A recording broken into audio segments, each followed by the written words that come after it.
Start करते हैं अपना डिस्कशन। क्वेश्चन नंबर 1 में आपको दिया है कि एक मैग्नेटिक फील्ड जो है किसी वेव से एसोसिएटेड, वो इस तरीके से वेरी करता है। आपको बताना है इलेक्ट्रिक फील्ड किस डायरेक्शन में होगा। तो यहाँ पे आप देख सकते हैं कि यहाँ पर x जो है, x आपको दिखाई दे रहा है इस इक्वेशन में kx प्लस ओमेगा टी। तो इसका मतलब जो वेव का मोशन है वो x डायरेक्शन में है। इन दोनों के बीच में kx और ओमेगा टी के बीच में प्लस का साइन है, इसका मतलब नेगेटिव x की तरफ जो है वो भाग रही है आपकी वेव जो है। तो यदि मैं कोऑर्डिनेट एक्सिस बनाता हूं इस तरीके से, ये y डायरेक्शन है, ये x डायरेक्शन है और ये z डायरेक्शन में है, तो आपकी वेव की जो वेलोसिटी है वो नेगेटिव x डायरेक्शन में वेलोसिटी है। मैग्नेटिक फील्ड जो है वो k कैप डायरेक्शन में दिया है, मैग्नेटिक फील्ड इस डायरेक्शन में। और हम जानते हैं रिलेशन जो होता है v vector is equal to e cross b। e cross b होता है रिलेशन।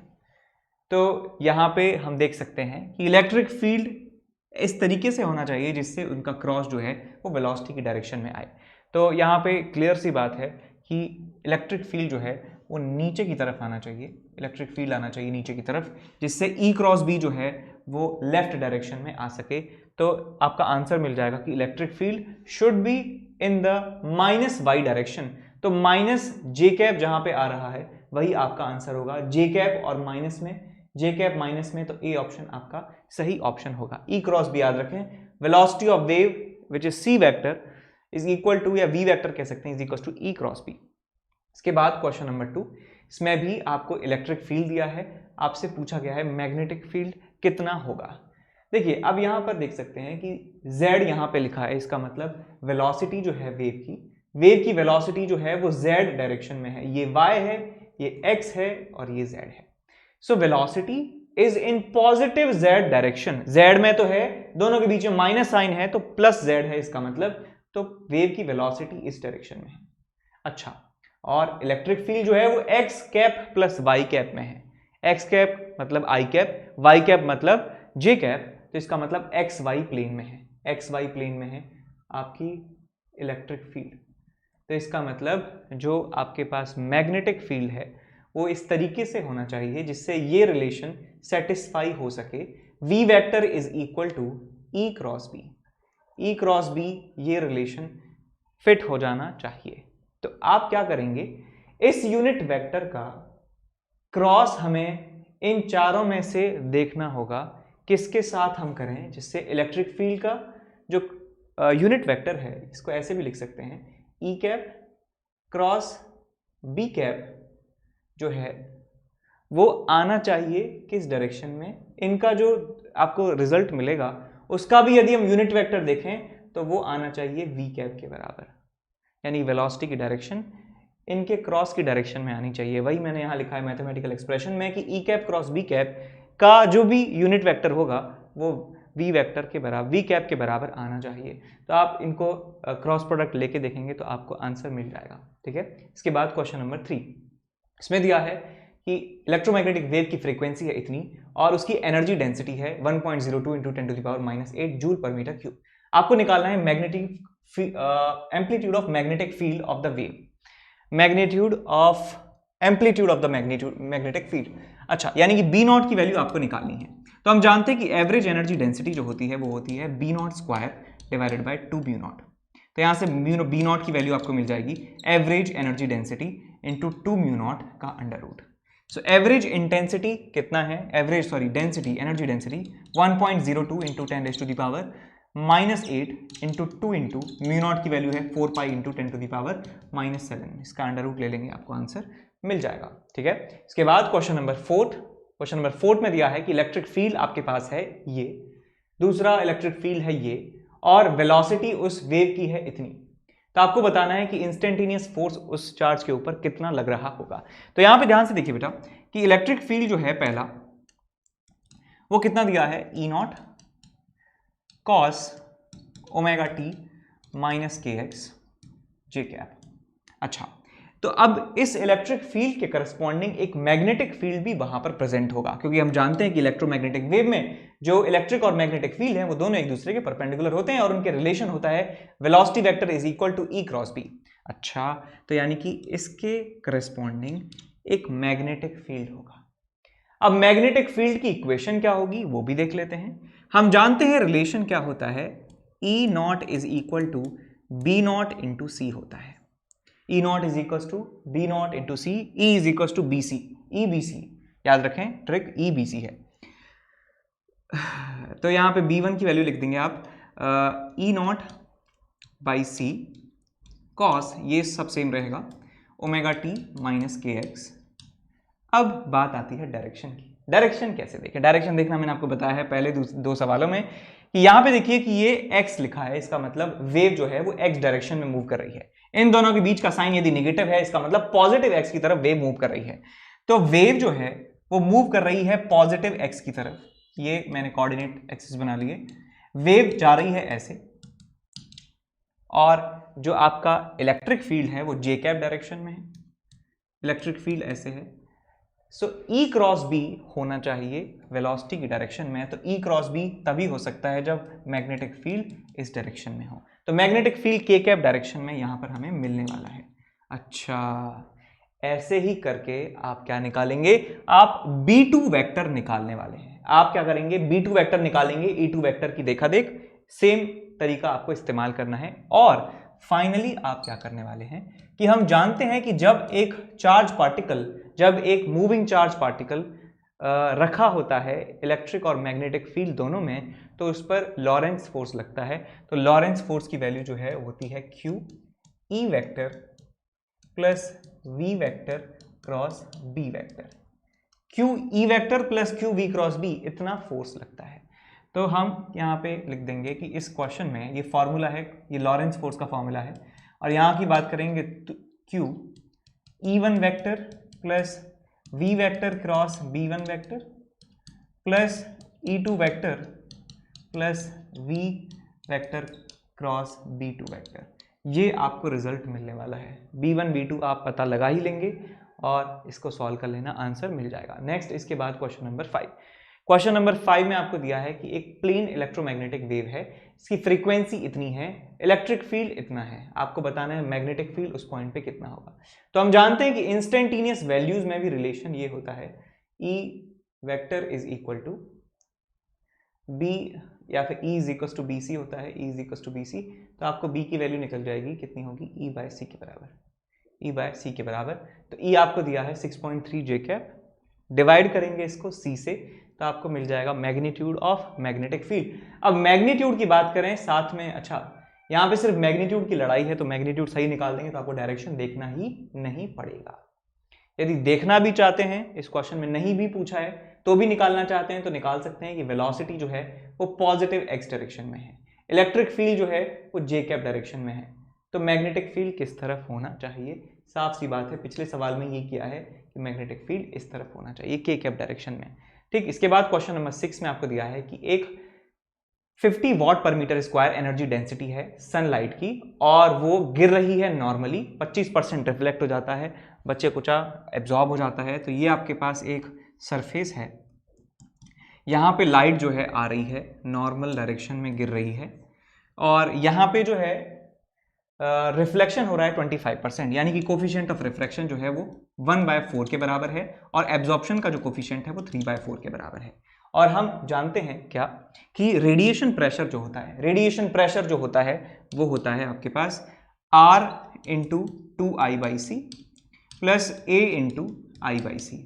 जो एब्जॉर्ब होती है रेडिएशन, उसकी वजह से रेडिएशन प्रेशर I/c होता है, और जो रिफ्लेक्ट होती है उसके लिए वजह से रेडिएशन प्रेशर जो है 2I/c होता है। तो यहाँ पे कुछ पार्ट एब्जॉर्ब हो रहा है, कुछ पार्ट रिफ्लेक्ट हो रहा है, तो टोटल रेडिएशन प्रेशर उन दोनों की वजह से क्या होगा? R into 2I/c plus A into I/c। ठीक, तो यहाँ पे रिजल्ट आप लिख देंगे। आपको फोर्स पूछा है 1 मीटर स्क्वायर में, फोर्स पर यूनिट स्क्वायर, यानी यूनिट स्क्वायर पर लगने वाला जो फोर्स है वो प्रेशर के मैग्नीट्यूड के बराबर होता है। तो बस यहाँ पे सॉल्व कर लेंगे इसको। R की वैल्यू कितनी है भैया? R की वैल्यू है 1/4 into 2I/c, 2 into I which is 50 divided by C, 3 into 10⁸, plus आगे यहाँ पे 3/4 into I 50 divided by C, 3 into 10⁸। Solve कर लेंगे, आंसर आपको मिल जाएगा। नेक्स्ट, इसके बाद क्वेश्चन नंबर 7 में दिया है कि कौन सा ऑप्शन किसके साथ मैच होगा। तो यहाँ पे ध्यान रखें कि जो ऑप्टिकल फाइबर कम्युनिकेशन है वो इंफ्रारेड वेव्स का इस्तेमाल करता है, इंफ्रारेड लाइट का इस्तेमाल करता है, तो ए का क्यू तो आना ही चाहिए। दूसरा, सोनार जो होता है, सोनार, सोनिक, ये एक ही वर्ड से बने हैं, ये रिलेटेड है साउंड से। तो ये अल्ट्रासाउंड जो है इसका इस्तेमाल करता है। ठीक, उसके बाद बात करें मोबाइल फोन की, मोबाइल फोन रेडियो वेव का इस्तेमाल करते हैं, लेकिन इस ऑप्शन में नहीं दिया है रेडियो वेव, लेकिन मोबाइल फोन आप याद रखें असली में रेडियो वेव्स का इस्तेमाल करते हैं। तो इन तीनों से ही, इन दोनों से ही देख लीजिए कौन सा ऑप्शन मैच कर रहा है। तो ए का क्यू होना चाहिए, कौन कौन से ऑप्शन है, ए और सी, और सी का होना चाहिए पी, सी का होना चाहिए पी। तो इसका मतलब फर्स्ट ऑप्शन गलत हो गया, थर्ड ऑप्शन जो है वो सही है आपका। ठीक है, यहाँ पे करेक्शन होना चाहिए कि डी मोबाइल फोन जो हैं वो इस्तेमाल करते हैं रेडियो वेव्स का। इसके बाद क्वेश्चन नंबर 8, क्वेश्चन नंबर 8 में आपको निकालना है कि मैक्सिमम इलेक्ट्रिक फील्ड कितना होगा, मैक्सिमम इलेक्ट्रिक फील्ड कितना होगा। आपको दिया है पावर, दिया है आपको एरिया दिया है। तो पावर अपॉन एरिया इंटेंसिटी कहते हैं, पावर अपॉन एरिया क्या होता है, इंटेंसिटी, और इंटेंसिटी का फॉर्मूला होता है half epsilon naught E naught square into c, half epsilon naught E naught square into c. आपको पावर दिया है कितना, 27 milliwatt 10 to the power -3 divided by area कितना है 10 millimetre square, 10 into 10 to the power -6 is equal to half into epsilon naught, epsilon naught की value दी है 9 into 10 to the power -12 into E not का square जो निकालना ही है into C 3 into 10 to the power 8। Solve कर लेंगे भैया, आंसर आपको मिल जाएगा। नेक्स्ट क्वेश्चन नंबर 9 है आपके पास, इसमें मैच द कॉलम आपसे पूछा गया है। तो एक बात तो याद रखें, जो रेडियो वेव्स होती हैं वो बहुत लंबी होती हैं, उनकी वेवलेंथ जो है बहुत ज़्यादा होती है। तो रेडियो वेव जो है इसका वेवलेंथ सबसे ज़्यादा होगा। तो सी ऑप्शन का फर्स्ट ऑप्शन किस में मैच कर रहा है, दो ऑप्शन है सी और डी। उसके बाद मिला लीजिए एक्सरे, एक्सरे का सबको याद ही है कि ये एंगस्ट्रॉम वाली रेंज में आता है। सो 10⁻⁻10 मीटर जो है वो होगा एक्सरे। तो डी का थर्ड और सी का फर्स्ट, सी का फर्स्ट और डी का थर्ड, तो डी ऑप्शन यहाँ पे सही हो जाएगा। ठीक, दोनों को भी, बाकी दोनों को भी याद रख सकते हैं, लेकिन इन दोनों से ही काम चल गया। इसके बाद क्वेश्चन नंबर 10, इसमें दिया है आपको कि और, नॉर और नेंड इन गेट्स की पहचान करनी है। तो सिंपल है यार कि और देखना है तो ये आपके पास और गेट हो गया, और के आगे एन लगा देंगे तो नॉर बन जाएगा, ये बन गया आपके पास नॉर, और एंड के आगे नॉट लगा देंगे, एंड प्लस नॉट, एंड का निशान है ये, इसमें नॉट लगा देंगे तो नंद बन जाएगा। तो ये आपके पास है नंद गेट, नंद गेट। ठीक, तो 1 3 4 शुड बी द आंसर। इसके बाद क्वेश्चन नंबर 11 में दिया है ट्रुथ टेबल किसकी है। ये ट्रुथ टेबल किसकी है, ये 0 0 का 0 0 1 का 1 1 0 का 1 1 1 का 1, यूनियन साफ साफ दिख रहा है, यूनियन का मतलब और है, और आपको मिल जाएगा कि ये होता है आपके पास x is equal to a plus B, x is equal to a plus B, ये किसका निशान है, ये और गेट का निशान है। इसके बाद क्वेश्चन नंबर 12 में दिया है कि दिस सिंबल किस चीज को रिप्रेजेंट कर रहा है। तो यहाँ पे देखिए कि दोनों टर्मिनल जो है ये एक साथ कनेक्टेड है, इसका मतलब जो भी हम इनपुट यहाँ पे देने वाले हैं वो एक जैसा ही जाएगा। तो यदि मैं a देता हूं 1 तो b भी जाएगा 1, a देता हूं 1 तो b भी जाएगा 1। तो ये क्या है बेटा, ये एंड है, ये क्या है, एंड है, और एंड के आगे क्या जुड़ा है, नॉट जुड़ा है। इसका मतलब ये नंद गेट यहाँ पे दिखाया हुआ है, लेकिन इनपुट एक जैसा है। देखिए यहाँ पे क्या होगा कि 1 दूंगा यहाँ पे, 1 दूंगा यहाँ पे, एंड क्या हो जाएगा, a and b, a and b आपको क्या मिलने वाला है, a एंड b, इन दोनों का इंटरसेक्शन कह सकते हैं 1 मिलेगा। और इनका भी ऑपोजिट यदि बात करें, इनका भी आपको इनवर्स यदि लेना है तो आपको मिलेगा 0। उसके बाद यदि मैं a को 0 देता हूं तो b को भी क्या होगा 0 आप देंगे, क्योंकि एक ही चीज है यार, ये यहां से जा रहा है इनपुट, a में भी वही और b में भी वही। यदि a में 0 है तो b में भी 0 है, तो a डॉट b क्या होगा आपके पास 0 के बराबर, a डॉट b का इनवर्स क्या होगा 1 के बराबर। तो आप यहां देखिए इनपुट को, 1 1 का क्या हो रहा है 0, और 0 0 का क्या बन रहा है 1। तो इसका मतलब ये कौन सा गेट हो गया, ये नॉट गेट हो गया है। ठीक, 1 का 0, हमने इनपुट क्या दिया है असली में, ये मान लीजिए आपके पास c है, तो c क्या है आपके पास 1, और आपको क्या मिल रहा है आउटपुट, ये क्या है बेटा आपके पास इनपुट है। ठीक है, ये क्या है आपके पास आउटपुट है। तो इनपुट से आउटपुट का आप मिलान करें आप कि इनपुट यदि 1 है तो आउटपुट हमें 0 मिल रहा है, यदि इनपुट हमें 0 दिया है तो आउटपुट हमें 1 मिल रहा है, साफ साफ नॉट गेट की निशानी है। तो नॉट गेट जो है यहाँ पे आप टिक कर देंगे। इसके बाद क्वेश्चन नंबर 13 में आपको दिया है कि हमें आउटपुट चाहिए सर्किट से, तो इनपुट क्या होना चाहिए, आउटपुट 1 मिलना चाहिए, तो इनपुट हमें क्या देना चाहिए, ए बी सी, ये 4 ऑप्शंस आपको दिए हैं। तो यहाँ पे गेटों की पहचान करें, ये कौन सा गेट है बताइए, ये और गेट है, ये कौन सा गेट है, ये क्या है आपके पास एंड गेट है। ए बी सी, यहाँ पे आप ये लिख लीजिए ए बी सी, और इसको मान लीजिए ये डी है, ये डी मान लो पहले, ए बी डी और सी।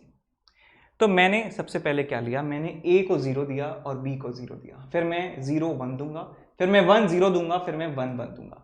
तो ए और बी के आगे और लगा है, तो और क्या है, डी हमें आउटपुट दे रहा है। तो इसका मतलब इस और का आउटपुट डी की जो वैल्यू है वो कैसे निकाल सकते हैं, इन दोनों का और ले लीजिए 0, इन दोनों का और 1, इन दोनों का और 1, इन दोनों का और 1।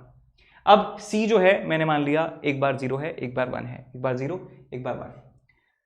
तो और उनका क्या ले रहे हैं हम, एंड ले रहे हैं। तो भाई हमें यदि आउटपुट 1 चाहिए, हमें डी का और सी का इंटरसेक्शन क्या चाहिए, 1 चाहिए। तो हमें क्या करना होगा, हमें ये और ये और ये इसके साथ 1 1 1 लगाना होगा। तो हमें C तो हमेशा 1 ही चाहिए, तो C 1 चाहिए हमेशा, एक ही ऑप्शन यहां पर मिल रहा है, तो ये ऑप्शन टिक कर देंगे। तो इसके वैसे 3 ऑप्शन हैं कि A की वैल्यू 1, B की वैल्यू 0 और C की वैल्यू 1। इसमें हमें आउटपुट 1 मिलेगा, 1 1 1 में आउटपुट 1 मिलेगा, और 0 1 और 1 में भी हमको आउटपुट 1 मिलने वाला है। तो 3 ऑप्शन सही हो सकते हैं, लेकिन इन ऑप्शन की बात करें तो एक ही ऑप्शन सही होगा। इसके बाद क्वेश्चन नंबर 14 में आपको दिया है कि ये टेबल जो है ये कौन से गेट की है। 0 पे 1, 1 पे 0, नॉट गेट है, साफ साफ दिख रहा है, नॉट गेट, नॉट गेट। इसके बाद क्वेश्चन नंबर 15, इसमें दिया है कि लॉजिक गेट जो है ये किस तरीके का है। तो यहाँ पे देख सकते हैं कि ए जो है ये नॉट गेट में घुस के जा रहा है, नॉट गेट है ये क्या है, नॉट गेट है, ये क्या है, नॉर गेट है, नॉर गेट है। ट्रुथ टेबल यहाँ पे आप बना लेंगे ए और बी, ठीक। ए को यदि मैं इसको ए डैश मान लीजिए, इसको बी डैश मान लीजिए, ठीक है, A B, A dash B dash. तो ए को मैंने मान लिया 0 दिया, ए को दिया 0, तो ए डैश क्या मिलेगा आपको, ए डैश क्या मिलेगा, ए डैश आपको मिलेगा 1 के बराबर, उल्टा ही करना है। उसके बाद आप यदि b को 0 देते हैं तो आपको b डैश क्या मिलेगा, आपको b डैश मिलेगा 1 के बराबर। इसको आप 1 देते हैं, इसको आप 0 देते हैं, तो आपको क्या मिलने वाला है, ये आपको मिलेगा 0 और 1। इसको 0 और इसको 1 देंगे तो क्या मिलेगा आपको, इसका उल्टा मिलेगा a डैश में 1, इसका उल्टा मिलेगा b डैश में 0। इसको यदि 1 और इसको 1 देते हैं तो उल्टा उल्टा हमें मिलने वाला है। अब इन दोनों का हमें नॉर लेना है, नॉर का मतलब और उसके आगे निगेटिव। तो इसका नॉर यदि हम बात करें, y की यदि बात करें, तो a डैश b डैश का और क्या होगा 1, उसका आगे नॉट लगा देंगे, यानी नॉर हमें बनाना है तो और लेके नॉट करना है। तो इन दोनों का और जो है 1 आएगा, उसका नॉट करना है तो 0 आपको मिलेगा। इन दोनों की बात करें, इन दोनों का और 1 आएगा, नॉट की बात करें 0 आएगा। इन दोनों का और 1 आएगा, उसका नॉट करेंगे 0 आएगा। इन दोनों का और आएगा 0, उसका नॉट करेंगे आपको मिलेगा 1। तो इसका मतलब a को 0, b को 0 करने पर हमें 0 मिल रहा है, 1 0 करने पर 0 मिल रहा है, 0 1 करने पर 0 मिल रहा है, 1 1 करने पर 1 मिल रहा है। ये एंड गेट की निशानी है, तो एंड गेट आपका ऑप्शन सही होना चाहिए, सी ऑप्शन आपका सही हो जाएगा। तो ट्रुथ टेबल से सारे क्वेश्चंस सॉल्व किए जा सकते हैं, ठीक है। आगे चलते हैं।